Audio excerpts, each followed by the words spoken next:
대낮 경복궁 한복판에서 경비 직원 폭행 사건이 벌어졌습니다. 가해자는 중국인 관광객 2명. 하지만 이들은요, 그 다음날 곧장 한국을 떴는데 왜 이들의 출국을 막을 수 없었던 건지 한번 짚어보겠습니다. 자, 일단 내용부터 한번 들여다볼게요. 일단 대낮에 경복궁에서 대체 무슨 일이 있었던 겁니까? 네, 우리 이해를 돕기 위해서 영상을 같이 보면서 설명을 드리겠습니다. 이 중국인 단체 관광객들이 자세히 보시면 모여 있어요. 예. 한 남성을 만리하고 있는데 바로 저 남성이 관리 직원을 폭행한 중국인 관광객입니다. 잘 보면 경찰도 보이고 경비 직원들도 보이고 뭔가 네. 분위기가 심상치 않습니다.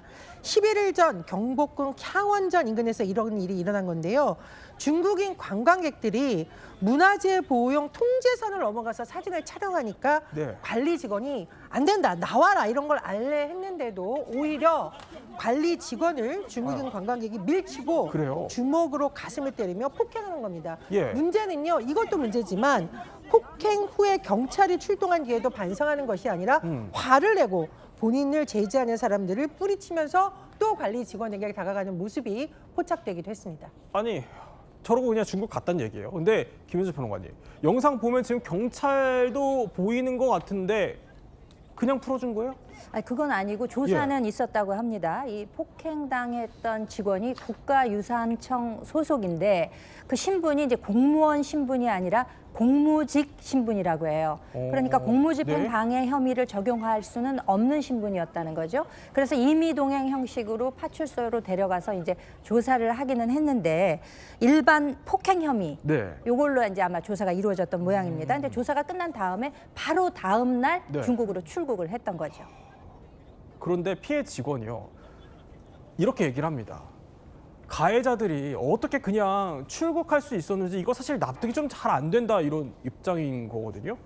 아니, 이경영 선생, 중국인 관광객이니까 중국으로 돌아갈 거라는 점은 당연히 이제 생각을 할 텐데 수사 당국이 그러면 출국을 못 막은 겁니까, 안 막은 겁니까? 사실 못 막은 것도 맞고 안 막은 것도 맞습니다. 그래요? 왜냐하면 이제 현행 출입국 관리법에 보면 지금 피의자에 대해서 예. 이렇게 이제 사형 무기 장기 3년 이상에 해당하는 범죄를 저질렀을 때 그때를 기준으로 하게 되는데 지금 이게 공무집행 방해죄였다면 적용이 됐을 겁니다. 근데 이게 단순 폭행이다 보니까 사실 이제 2년 이하의 징역형이거든요. 아, 그러면 여기에 네. 이제 해당하지 않기 때문에 3년에 해당하지 않아서. 그렇습니다. 네. 그렇기 때문에 이제 본인이 출국을 하고자 한다면은 사실 이거를 이제 긴급하게 이제 출국을 막을 수가 없었고, 네. 그래서 종로서 관계자도 확인을 한 결과 이 사건 같은 경우에는 뭐 일단은 뭐 당연히 이제 중국으로 넘어갔고, 그래서 검찰에 송치가 되고 약식 기소가 돼서 이제 뭐 벌금형이 선고가 될 건데 어쨌든 지명수배는 할 테지만 네. 이 부분에 대해서 추가로 뭔가 이제 뭐 우리나라로 불러들여서 뭔가를 형사처벌을 하기에는 사실 현실적으로 좀 한계가 있는 상황입니다. 현실적으로 한계다. 아니, 그러면요, 만약에, 그러니까 이번 사건이 아니라 외국인 관광객이 우리나라에 와서 우리나라 사람을 폭행했다, 앞으로 또 혹시 이런 일이 재발한다 그래도 출국 금지 못 하는 겁니까?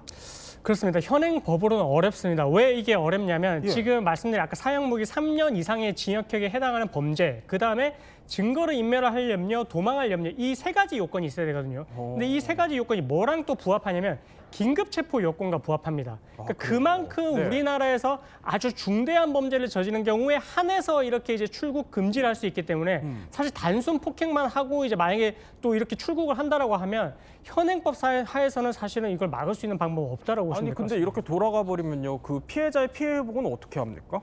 그러니까 지금 이제 뭐 약식 기소가 되고 형사처벌이 끝나고 나면 민사로 또 손해배상 청구를 해야 되거든요. 근데 사실 진행을 한다라고 하더라도 이게 상대방 인적 사항을 지금 뭐 알 수 있는 부분이 있을지 이런 부분도 사실 의문이라서 손해배상 청구를 한다 하더라도 정지가 될 가능성이 크고요. 그래요? 혹시나 만약에 진행이 돼서 판결문을 받는다 하더라도 집행이 돼야 되거든요. 근데 현실적으로 중국에 있다 보니까 집행도 할 수가 없고 그 판결문조차도 그냥 종이 쪼가리로 남을 가능성이 너무나 커 보입니다. 그렇군요. 또 이런 현실적인 한계들이 있다는 건데 사실 뭐 무슨 일이 벌어지든 엄정한 조사 또 응당한 처벌이 뒤따라야겠습니다.